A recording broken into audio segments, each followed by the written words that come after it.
Hey ho, I'm called Alaric, and I am here to talk to you about a language called Old English and the period of time in which it was spoken in the island on which I'm currently standing, the island of Britain.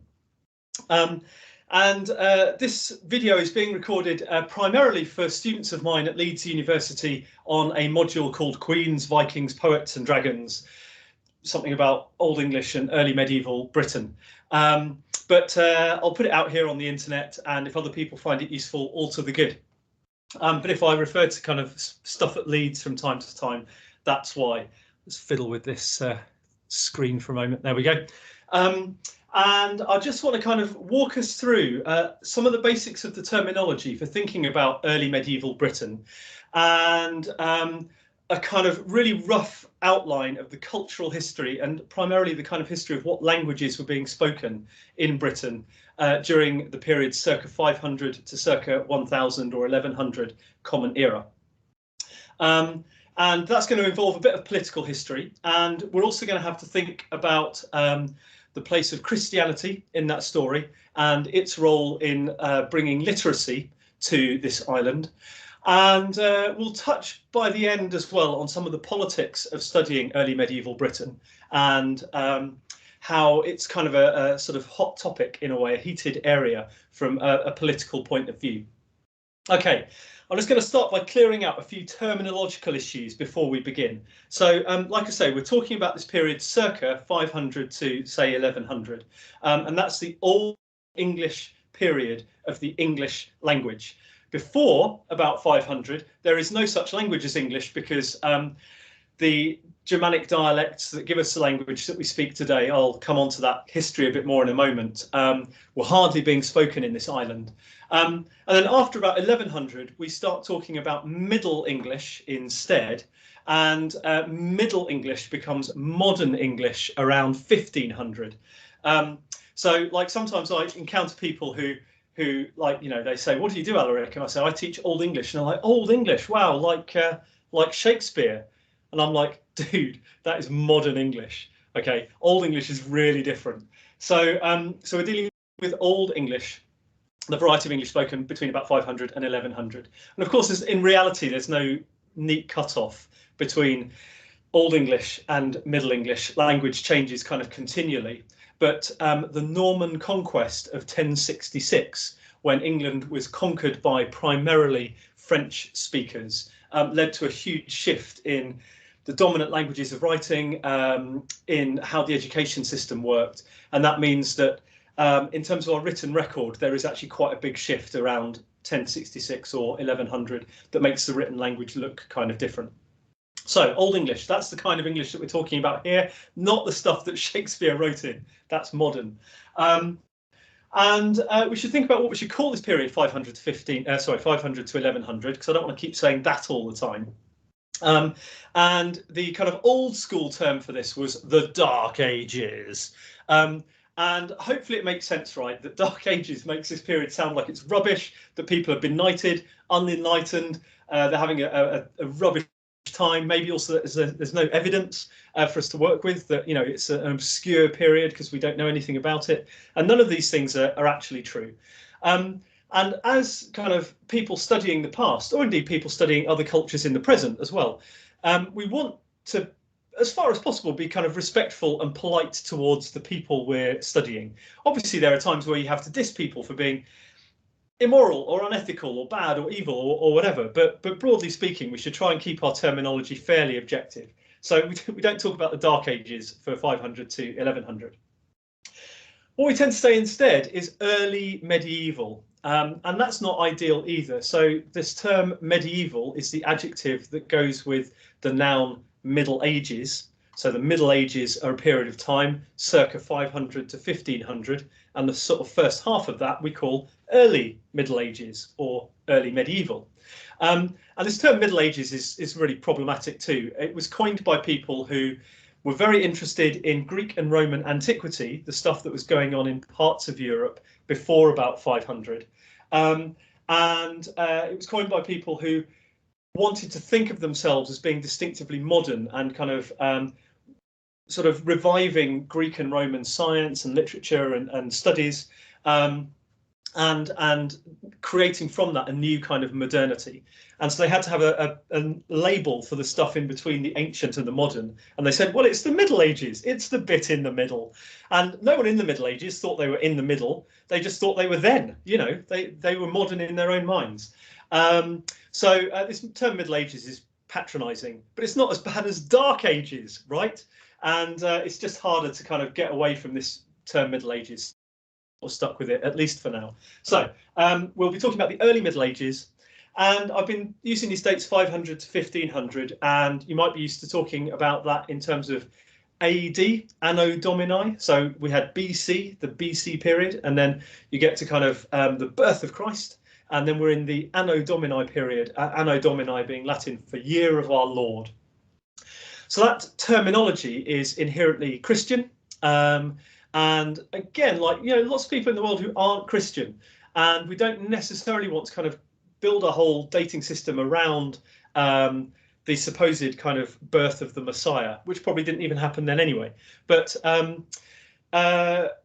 so yeah, we get away from this terminology by talking about common era and before common era instead. So the dating system is still the same, but instead of saying Anno Domini, in the year of our Lord, or in the year of the Lord, we say common era.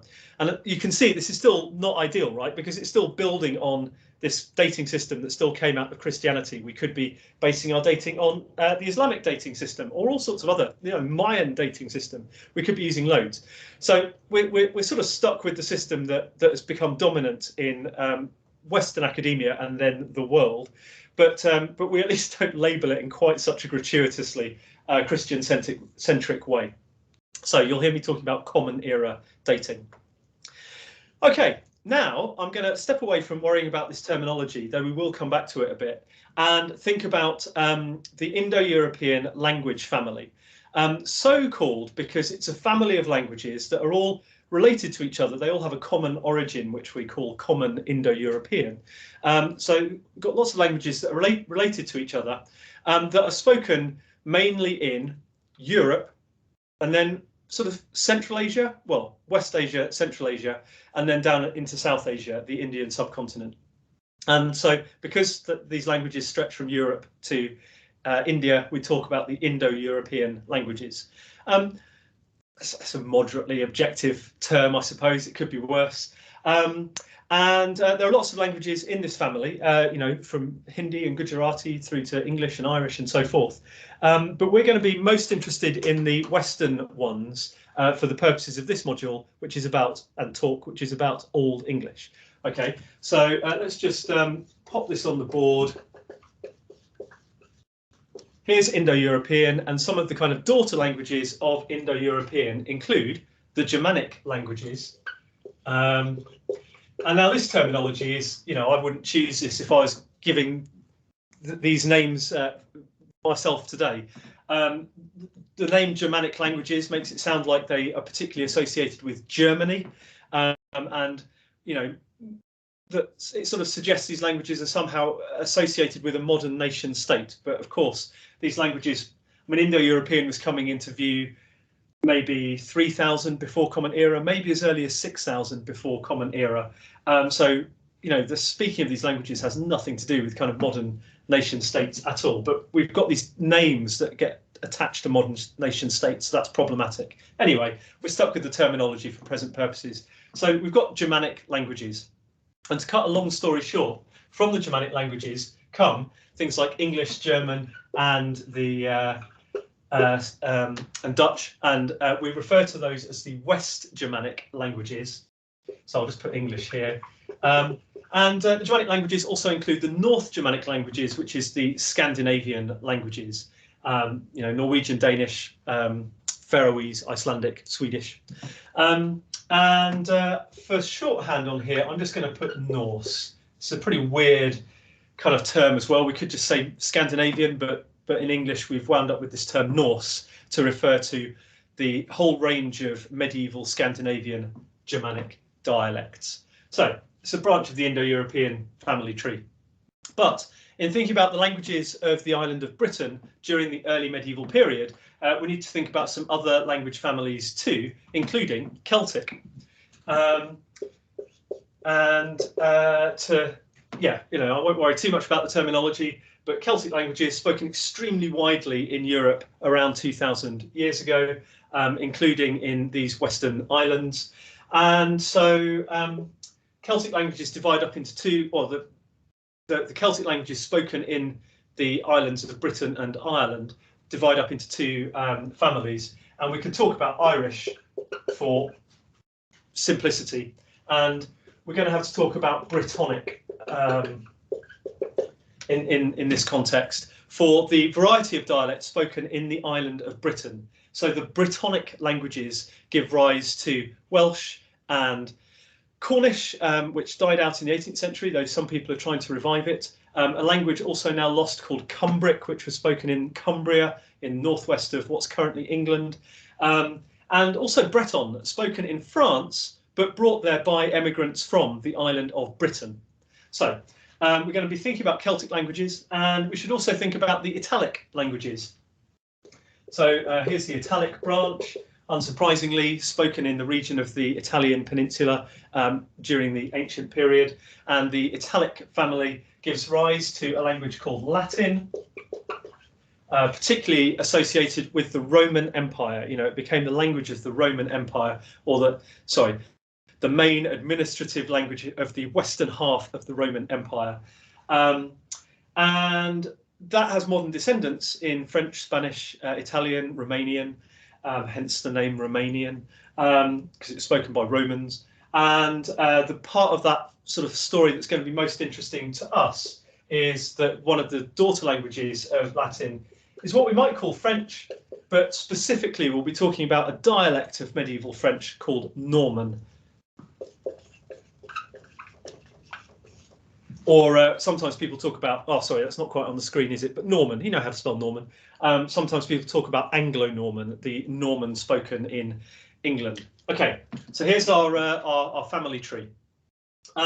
Let's put these into a kind of historical story and onto a map.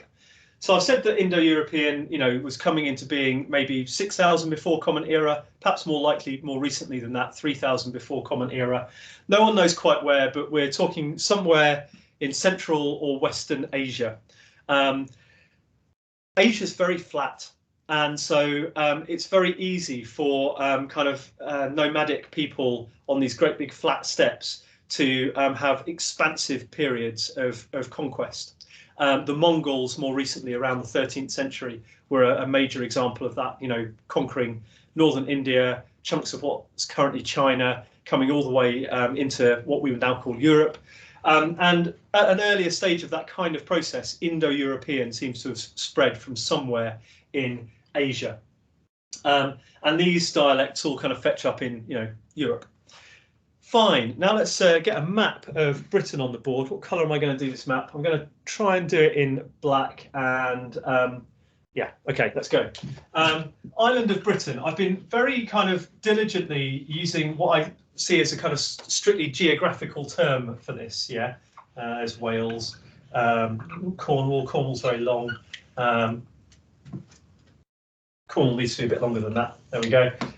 Kent, East Anglia, there we go. So there's the island of Britain. And over here, we've got the island of Ireland. As I say, I've been trying quite hard to kind of refer to these in strictly geographical terms. So you could talk about the British Isles to talk about both of these two islands, but people in Ireland don't necessarily, which was ruled politically by Britain / England for quite a long time. They don't necessarily want to be labelled as part of the British Isles. So we get various sort of different terms for these, but they're basically a couple of islands in the Atlantic, in the eastern part of the Atlantic. So we've got the island of Britain and the island of Ireland, and we want to be very careful about using terms like Scotland, England, Wales for the period that we're talking about here. They're not irrelevant terms, but they don't necessarily correspond to the countries that we are used to thinking about today. And if you're one of those people, possibly who's not from the island of Britain, who thinks that England is the same as Britain, it's not, okay? But Britain is a geographical entity, and that's a useful term for us. It's a reasonably objective term. Okay, so here's the island of Britain.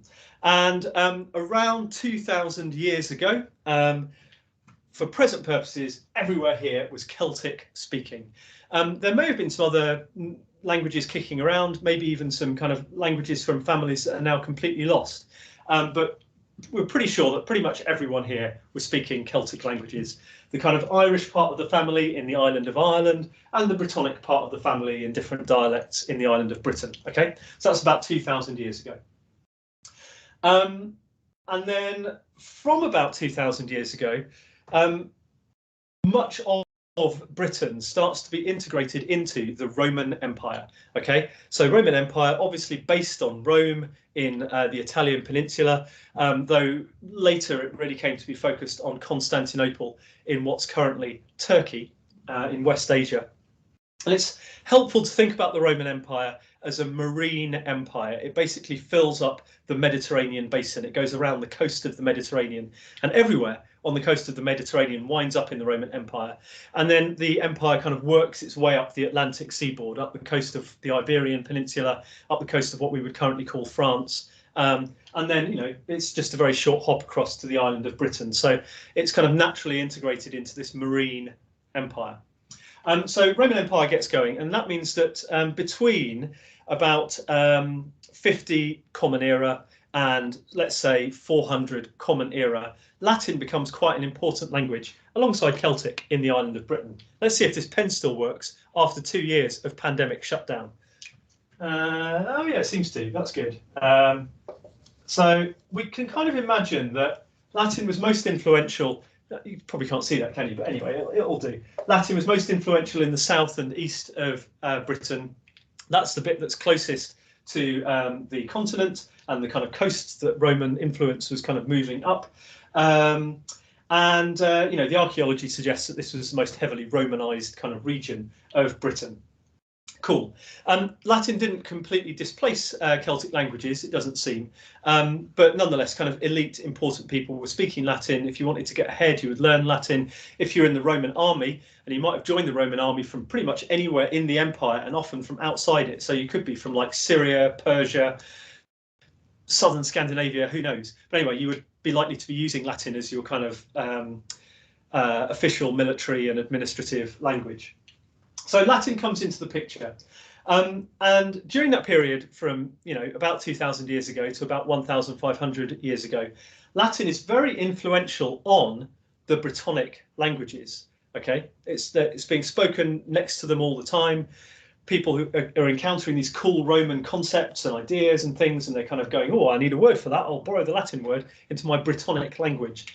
And that means that Welsh today is stuffed with Latin loanwords from this period. Just to bring out one that comes to mind, the Latin word for a pub is taberna, and the Welsh word for a pub is a tabarn, and that is just a borrowing from Roman Latin. We have the word tavern in English too, but that's come to us through a different route and much later. Okay, so Latin has come into the picture. But, and so just to make sure we're all okay with this, circa 2,000 years ago to circa 1,500 years ago, Celtic speaking everywhere, but with quite a lot of Latin kicking around. But the Roman Empire undergoes a massive economic contraction around the year 400. We're not quite sure how bad it is through the 4th century and how long it takes to get really bad through the 5th century, but circa the year 400, everything kind of goes wrong for the Roman Empire, at least up in Europe. The story's a bit different in North Africa, in what we would now call the Near East and the Middle East. But up here, Roman influence collapses. Not necessarily in a kind of cultural way, and people may still have thought of themselves as being Roman in lots of ways and being part of a kind of Roman culture. But the reality was that trade was shutting down, the army and sort of taxation was not moving around, so you weren't getting the kind of integration of migration and movement of currency between this island and the Mediterranean basin. So circa 400, massive economic collapse.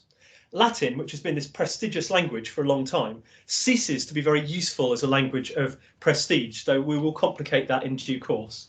But basically, you know, Celtic speakers are like, well, I might as well just get back to speaking Celtic. Different dialects of Celtic, Brittonic or further west, Irish. But around 400, we're also seeing lots of very exciting migrations. And so I'm going to change colour and let's put circa 400 up on the board. Let's circa 400 to 500, and put English into the story, not just English. So around this time, for reasons that we don't fully understand, people from what's currently roughly the Netherlands, North Germany, southern Denmark, start to migrate across the North Sea in significant numbers to the eastern part of Britain. There will have been lots of mechanisms there. There will have been people raiding, there will have been people trading, and sometimes it's hard to tell the difference between those. You know, you kind of steal something off someone and then you sell it to someone else, or you know, you kind of sell something to someone but somewhat under duress, and variations on this theme. And we can be moderately confident that some of these people were brought in as mercenaries by the kind of locals living here as well. So many different mechanisms lead these Germanic-speaking people from outside the former Roman Empire to start settling, you know, around East Anglia, around Kent, sort of the east coast of Yorkshire, that kind of area. So this Germanic language that is being spoken by these people must have involved various different dialects, and they kind of collide here in the island of Britain. And by about 500, the language that we know as Old English was kind of coming into shape and emerging and being spoken. It's worth adding that at the same time, folk from Ireland, that's supposed to be purple. Hopefully you can just about see that there's some purple being drawn there. Anyway, folk from Ireland are doing the same as these guys, these Germanic speakers out east. They're doing the same, going to what we would currently call Scotland. The word Scot etymologically means Irish. So confusingly, Scotland, the name etymologically means the land of the Irish. And they too will have been raiding and trading and slaving and maybe doing some work. And Irish becomes a dominant language up here. And at the same time, people are going from the island of Britain speaking their Brittonic languages down to Brittany in what's currently France.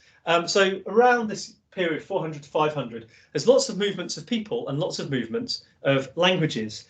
And of course, there will have been some Latin speakers kind of kicking around here still, internally displaced within the country as these kind of huge kind of economic changes were taking place. So in this century, the 5th century, the island of Britain becomes a very multilingual place. Maybe it was always a very multilingual place, but it becomes multilingual in ways that are sort of important for the rest of the history of Britain and its language history. And back in the old days, people thought that, you know, English kind of got established basically by English people arriving, or English speakers, sorry, Germanic speakers arriving and just annihilating all the kind of Celtic speakers that they found and just replacing them with a new population. And people imagined that the same thing was happening up in North Britain with the Irish language. And we're completely confident that that is not the case now. The archaeological evidence doesn't really fit with it. The genetic evidence is still very up in the air. We're still working out how to use both modern genetic and archaeogenetic evidence in a useful way. But we can be sure that there's lots of genetic continuity in this island, going all the way back to the last glacial maximum of about, you know, 10 or 12,000 before Common Era. But some people are arriving, migrants are clearly arriving, and they're becoming high status. That's the big deal, right? These Germanic speakers out east and these Irish speakers up north are establishing themselves as the people you want to be like in the local area, people with power and influence and control of resources and lots of slaves, perhaps. And so if you want to get ahead, you learn their language. So whereas people had been switching to Latin earlier, now they're switching to Germanic and Irish in much of the island of Britain. One of the consequences of this process is that the language that becomes Old English, this Germanic dialect, does not absorb many Latin loanwords, hardly any at all. So modern English, so, the language I'm speaking now, is stuffed with Latin loanwords. Arrive, well, that's from French, to be fair. Paragraph. Oh, no, that's from Greek via Latin. Oh, no. Computer, that'll do. I'm talking to you on a computer. That's from Latin. We've got loads of Latin words, I assure you. But we haven't got them from the Romans, okay? So whereas the Romans gave lots of Latin words to Welsh, Latin didn't influence Old English hardly at all. And we got all of our Latin loanwords much later. Well, not all of them, but most of them much later, particularly during the Renaissance around the 16th century, when people got really interested in studying Latin and using it as a scholarly language. So that's our linguistic picture then around the 5th century. And Irish is going to stay up there for the time being and is going to stay in place for the whole of the rest of this module, till circa 1100. English is going to make some inroads up there, but not to a degree that's very significant. And English is going to spread eastwards, partly by violent conquest, partly by people doing horrible things to each other, and partly just by being the language that you speak to get ahead, and people just switch to that language.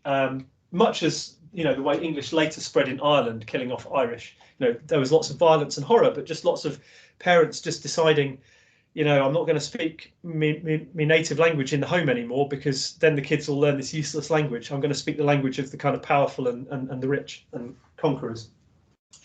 So let's put the date in now, and we must be around the 9th century, okay? C9, 9th century.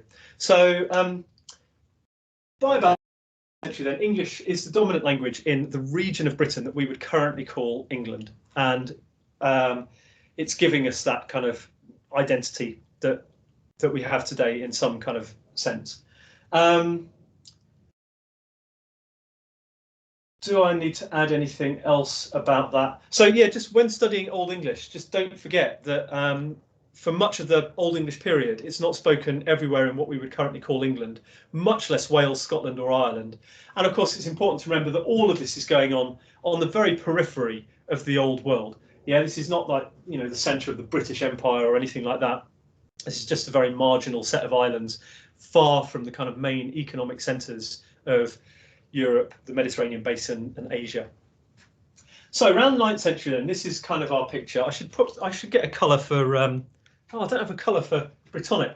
I used green for Latin earlier, but I'm going to have to use it for Brittonic now. So let's just put some of that in as well, just so that they aren't empty white space. And up here too, up in Cumbria, there we go.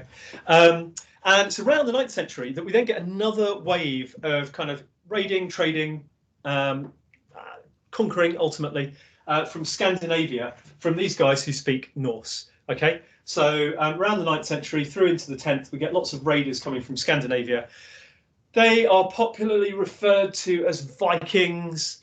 In Old Norse, the word Vikingur means a pirate. It's not actually an ethnic term.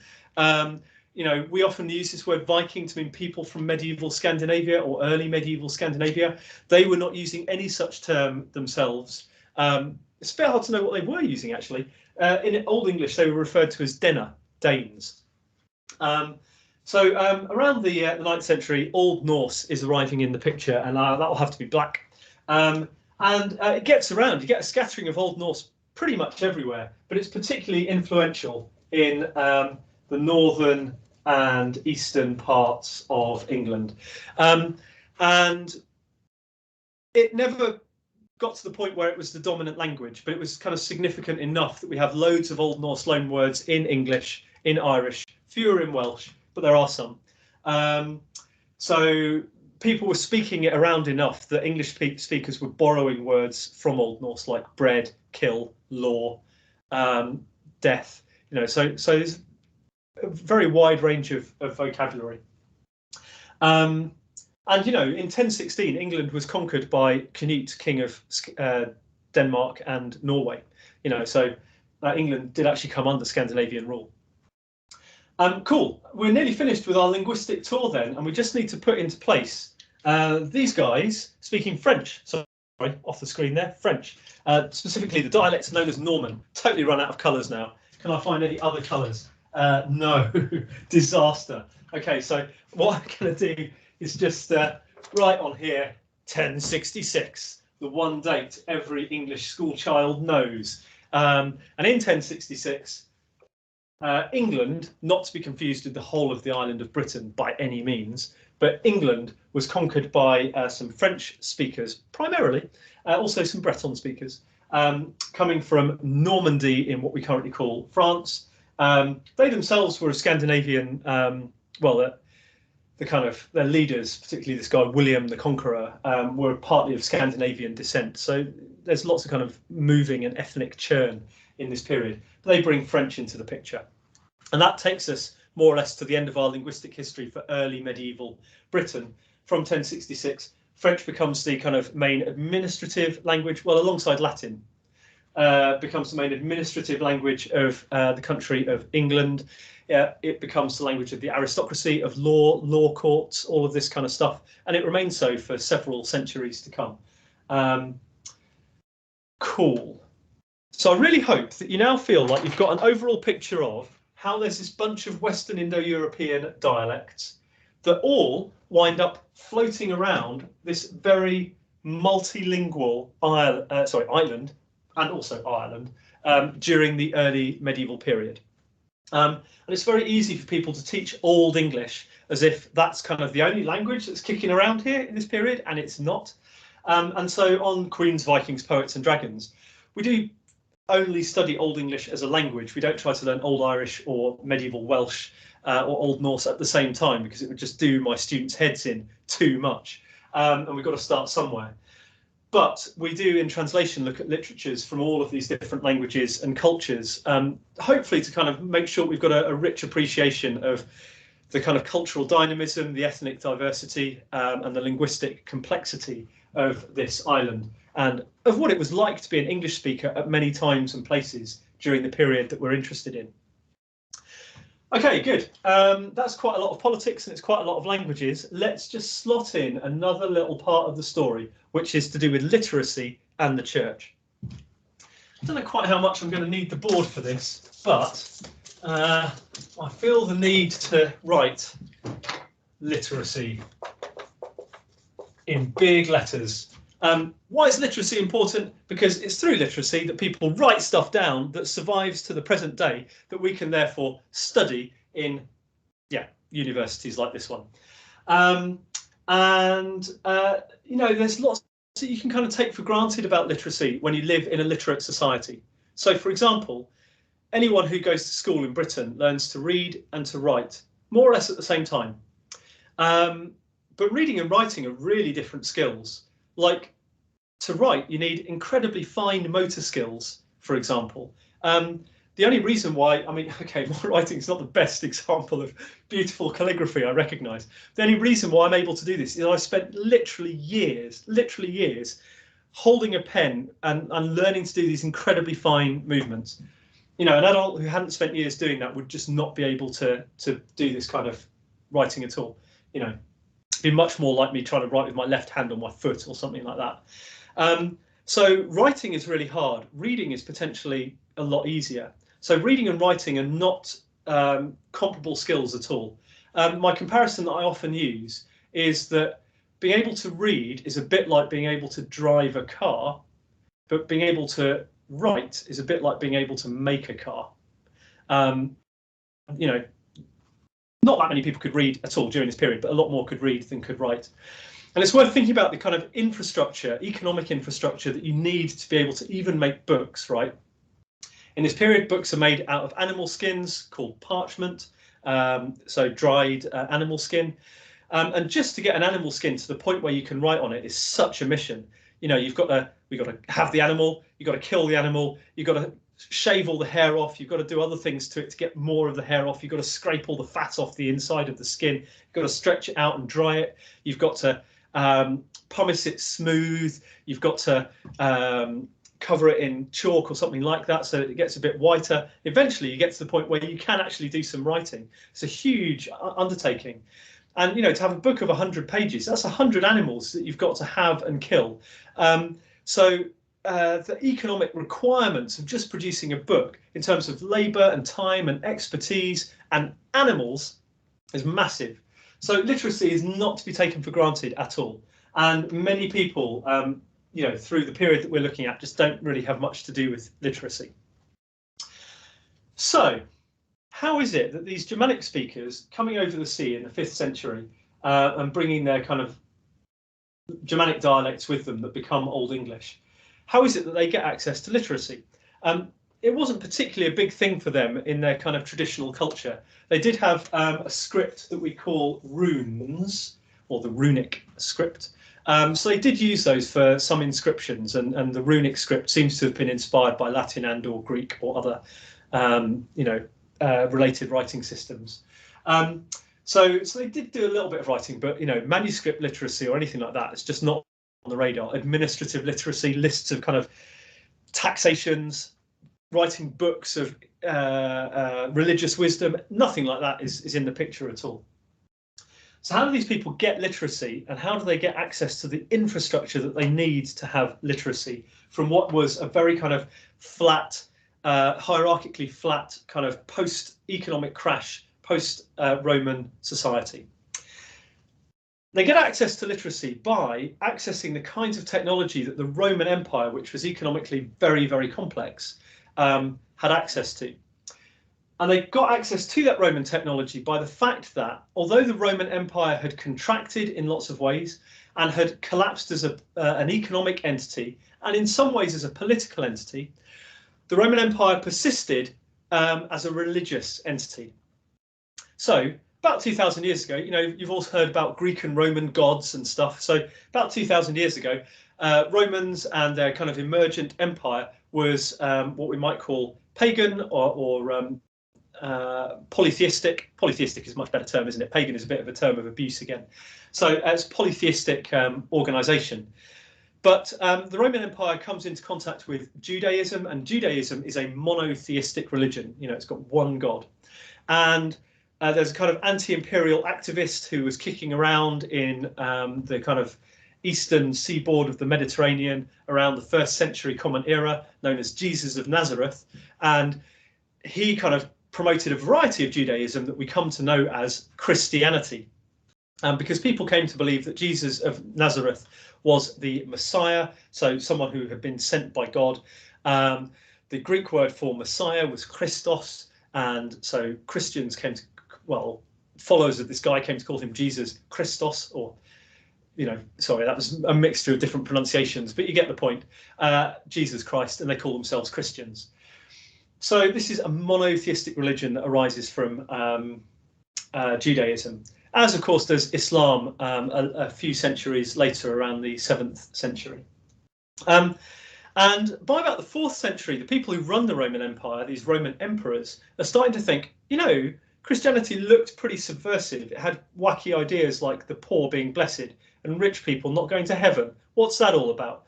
So they had been quite suspicious of Christianity, but by the 4th century, they're starting to think, oh, this religion is quite cool. Why are they thinking that? Because they're trying to keep together an ethnically hugely disparate and economically and geographically very disparate empire.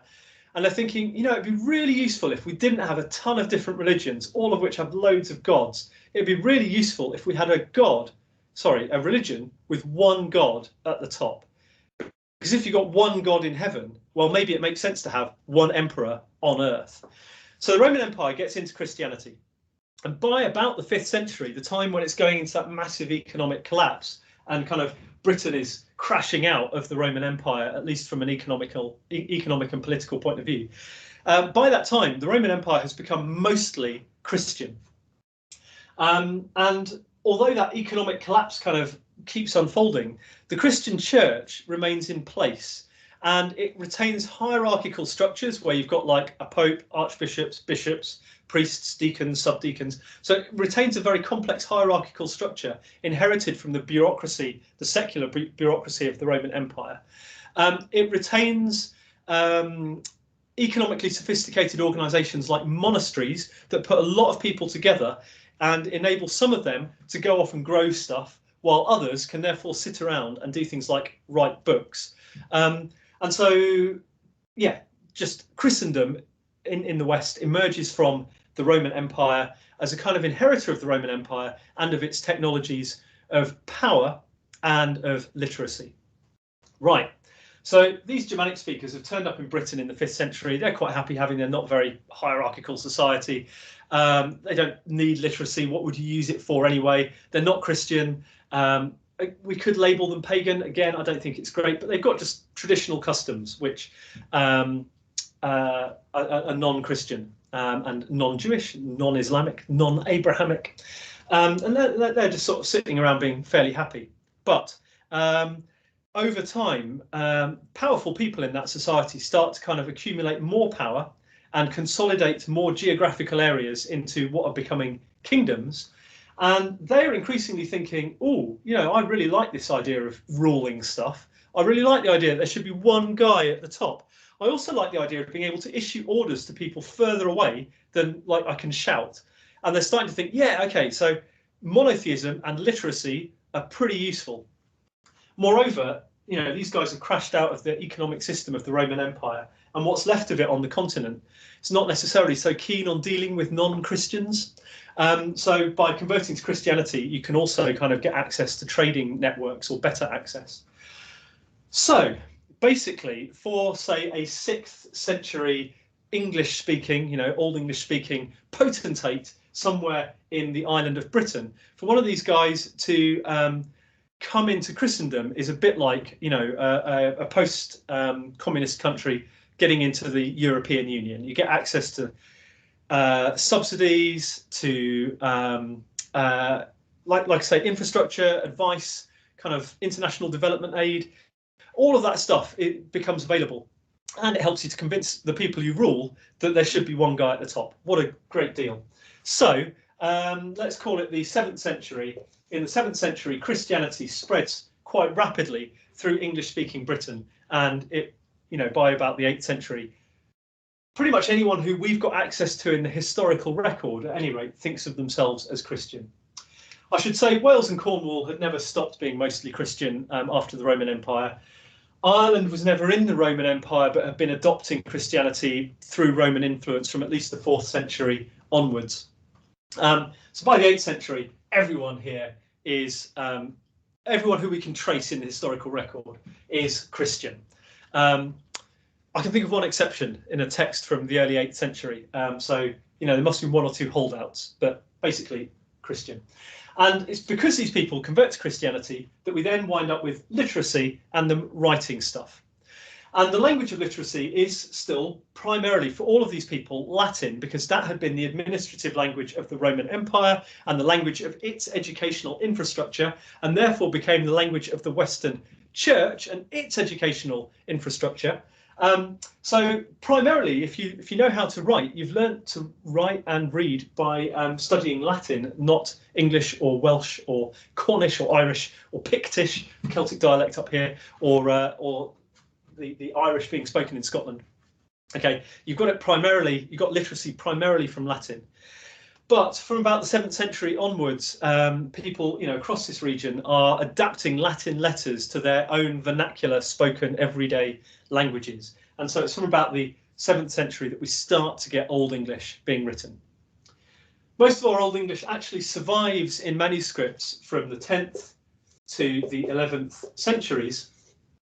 And mostly in a fairly consistent written standard that emerged in the educational systems of the English Church, based on the language spoken down in the southwest of England. We call that West Saxon. So most of our manuscripts of Old English are in the West Saxon dialect. They're from the 10th to 11th century. And some of them must preserve texts that are actually much older and must have originally been in other dialects, like Northumbrian, Mercian. That's a dialect in the middle of Britain, or, well, middle of what became England, not so much the middle of Britain.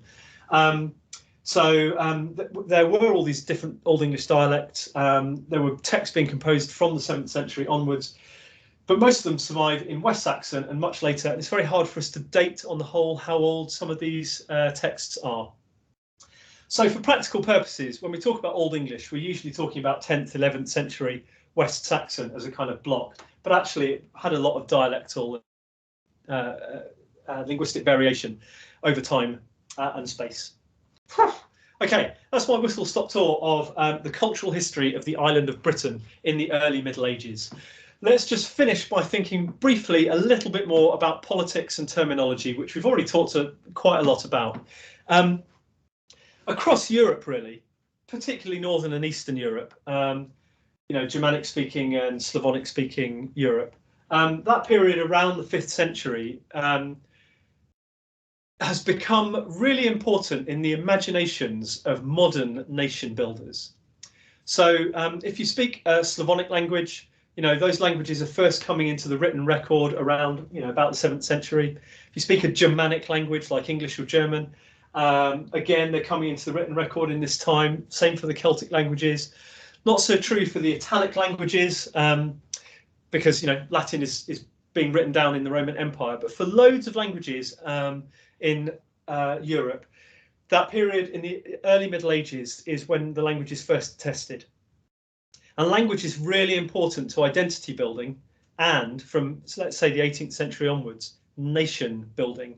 People start to kind of say, well, we all speak the same language, so we should be ruled by one group of people, and we should have a border around all the people who speak this language, so that our border includes everyone who speaks it and excludes everyone who doesn't speak it. That never goes well because language is messy, and you can never do that with a border, or almost never. So that leads to all sorts of horrors and violence in the modern period. But yeah, nation builders from the 18th century through the 19th, through the 20th, keep looking back to the early Middle Ages as the place where they're going to find the kind of origins of their people, of their language, the kind of historical legitimation of their claim to be a distinctive nation. And what's actually going on in early medieval Europe really has very little to do with what's really happening in the 18th century, 19th, 20th, 20th, 21st centuries, but people imagine it does, and therefore it's important and powerful. And this has become particularly prominent in recent discussions in relation to the term Anglo-Saxon, a term which I'm pretty confident I've avoided using for the whole of this lecture, but let's just take a risk and put it on the board for a minute. Anglo-Saxon. Some of you might have encountered the North American term white Anglo-Saxon Protestants. Okay, this was a term that was sort of prominent in certainly the earlier 20th century, I guess probably back into the 19th century. I don't know how much earlier it goes. But white Anglo-Saxon Protestants was a term used to label the people at the top of the North American racial hierarchy. So, everyone knows that North America was for a big chunk of time a slaving society. Had particularly lots of black slaves. So if you weren't white, you were definitely, low down in the racial hierarchy. But there are other kind of aspects of this hierarchy too. So you might be white, but an immigrant from Ireland or from Eastern Europe, your skin might be white, but you were not seen as being kind of as prestigious as people who were descended from arrivals from England. Okay, so you might be white, but not Anglo-Saxon. So that term was used to mean kind of descended from people who came over on the Mayflower from England, and Protestant as well, right? So early modern England was generally associated with Protestantism. The so-called founding fathers of the USA were associated with Protestantism. So that was the kind of preferred form of Christianity in kind of American racial hierarchies. So if you were white and Anglo-Saxon and Protestant, you were like, the kind of gold star top kind of part of this racial system. And that's kind of been complicated in lots of ways today, but it still persists in North America. And of course, there are lots of analogies for this in Britain too. So, we also have our kind of racial hierarchies. Whiteness is a privilege in our society. It's a less kind of religious society, but nonetheless, we've got all these different factors in terms of class and so forth that make our society hierarchical. So this term Anglo-Saxon in the modern period has come to be quite closely associated with white supremacism and racism. And that certainly means that like 10 years ago, right, before the whole Black Lives Matter movement really got going and became kind of prominent and unavoidable, 10 years ago, I could walk into a room and someone would say, so, Alaric, what do you study? And I would say, oh, I'm an Anglo-Saxonist. I study Anglo-Saxons.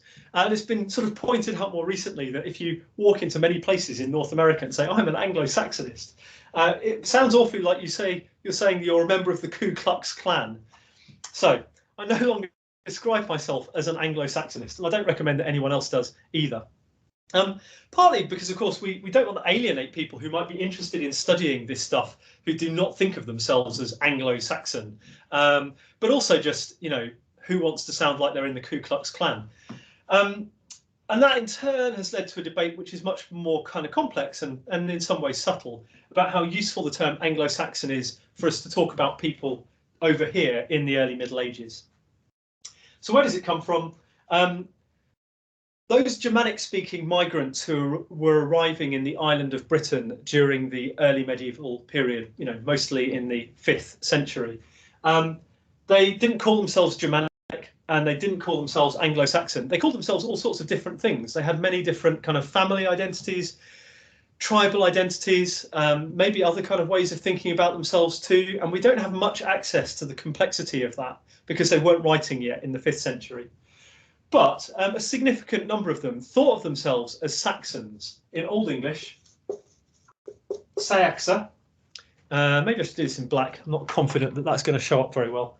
Let's put it down here. A bit less glare. Saxa, or in Latin, Saxones. And another bunch of them thought of themselves as Engler. That was just their ethnic term for themselves. It's a tribal name, Engler. And goes back to a word meaning knife, so they were the kind of knife dudes. I confess I've never checked the etymology of Engler, and in fact I have, and now I've forgotten. Anyway, it's disputed and it's not certain. I'm fairly sure. Either way, there are some people who call themselves Engler in Old English, or in Latin, Angli. And the Saxones or Saxons, Saxa, tended to be down south. The Engler tended to be up north. And as the small kingdoms run by these Germanic-speaking potentates started to be consolidated into bigger kingdoms, we got to the point where these Saxon guys down south and these Anglian guys up north merged into a kingdom very like, well, no, a little bit like what we now call England. And they had to kind of come up with a politically correct term for themselves. And so in some Latin texts, we see them calling themselves Anglo-Saxons, Anglo-Saxones. So it was a political term even in its own time, and a politicized term even in its own time. And it was not widely used, but it was used in the early Middle Ages. So we then picked up on this term Anglo-Saxon as a good way to refer to these people in the past, because it stops you having to say Angles and Saxons and all the other ones, the Witcher, for example, or the Deira, the people of a kingdom called Deira up here. We didn't have to kind of have a whole list of these people. We could just say Anglo-Saxons. And some people prefer still to do that, and they find it useful. Other people think that it's just too racist even to use this term for the early Middle Ages. And I kind of leave it to you to think about where you want to position yourselves there. But the key thing is that identity in the early Middle Ages is politicized in the present. We need to be aware of that and to think about it as we study the early Middle Ages and as we study Old English, so that we can make sure that we're kind of understanding the past as far as possible on its own terms, but also that we're using the past to help understand ourselves in a kind of knowing and self-aware way, rather than just kind of blundering into the past, taking our kind of present baggage with us and just dumping those assumptions unwittingly upon it. Okay. That is my whistle-stop tour of the linguistic history of the island of Britain during the early Middle Ages. I hope it's been reasonably comprehensible, and thank you very much for your attention. I now have to stop the recording, which I'm always rubbish at. Oh dear, it says stop recording, and I keep thinking it's finished, but no, now there's a warning saying, do you really want to stop recording? I am now stopping recording. Farewell, and thank you.